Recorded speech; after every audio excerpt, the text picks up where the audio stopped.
Welcome to the section on working with various machine learning models for time series analysis. Here the question is, how do we work with machine learning models for time series analysis? In this video, we will be preparing the data, and we'll do this by reading in both stationary and non-stationary data.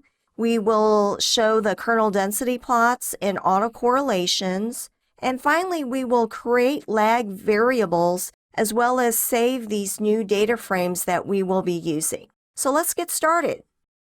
We're going to start with doing our imports, and our very first example is the vacation data set.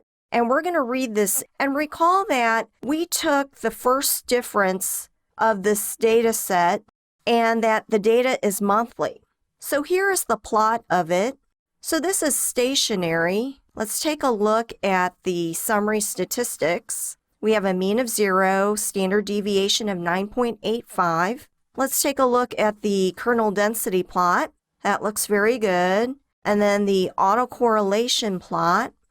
Oh, we have a noticeable pattern with two distinct candlesticks here in the positive direction, and then some of these negative ones extending out down here. And just recall that the blue shaded region is the margin of uncertainty, and candlesticks that extend out beyond the blue shaded region are considered statistically significant. Correlation values range between 1 and -1, with 0 meaning no correlation at all. Now we're ready to create the lag variables, and so we need to set up data frame 1. This is for the vacation data set. And what we're going to do is we're going to shift the values. We're going to create 12 months of lag values to predict the current observation. So this is why you see T12 to T1. And we, of course, need our column T, which is what we use to generate the lags from. So now we include column T. But notice all these NANs. So we have to remove them to have usable, workable data. And so we do this by subsetting the data frame from row 13 and onward. So here we have usable data. We've subset it out, and we're now ready to save this data frame to file.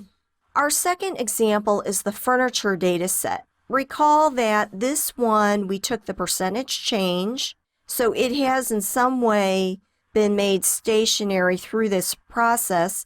And prior to that, recall that we price adjusted it to July 2019 prices. The original units were in millions of US dollars. And so here's the plot, and the descriptive statistics show 0 mean, 0 standard deviation. Here's the kernel density plot.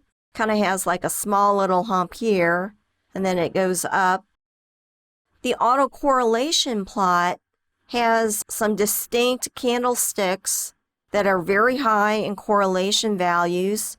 Then there are some shorter ones in the negative direction here. So we're ready to create the lag variables. We're setting up data frame 2, and we need to shift the data. We're creating 12 months of lag values to predict the current observation. So we've created T12 to T1. And now we need to include column T, which are the actual values from which the lags were generated from. We need to subset the data frame to remove the NANs from the first 12 rows. And so we now need to save this data frame to file. Now, example 3 is the Bank of America data set. And for this, I've converted the daily data to monthly. And last means the last day of the month. So let's take a look here. Recall that this is the adjusted closing price. And if we take a look at the summary statistics, we have a mean of 16, a standard deviation of 10. And the kernel density plot shows the frequency, the distribution. Let's check the autocorrelations. Here we have the lagged observations. So they're all positive up till, I'd say, around lag 22, maybe 23. We're going to set up for data frame 3. We're going to create the 12 months of lag values, T12 to T1. We need the column T, which are the actual values. And now we need to subset the data frame to remove the NANs. And this is ready to be saved to a new file. Now, here's the same story with JP Morgan's dataset. We're going to convert the daily data to monthly data. So this data is just kind of like a resampling of the data. And if we plot it, you'll see what the plot looks like. The summary statistics, mean of 32, standard deviation of 26. And then here's the plot. So both the financial data sets are not stationary. They're kind of left more towards they're put in monthly data form. So here are the autocorrelations for the JP Morgan data, all positive up until around lag 23 or so. We're going to set up for data frame 4. We're going to shift the values to create the lag values. We need to create that column T in which the actual values lags were created from. That's column T. And now we need to subset to remove the NANs from the first 12 rows. And we're ready to save this to file. Now the last one, the fifth example, is average temperature of St. Louis. The data was in Fahrenheit degrees.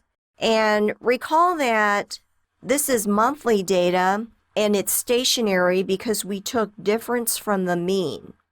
And let's take a look at its summary statistics. Okay, we have a mean of 0 with lots of zeros, standard deviation of 17.5 or so, the kernel density plot, and then here are the autocorrelation plots with this distinct patterns. So we kind of see it flip in time steps, like lag, like 3 or 4, it flips. We're going to set up for data frame 5. We need to shift the values to create columns T12 to T1. We need to include column T with its values. We need to remove the NANs to make usable data, and we're ready to save to file. So we have prepared the data for the next 3 videos. This is all that I have for you.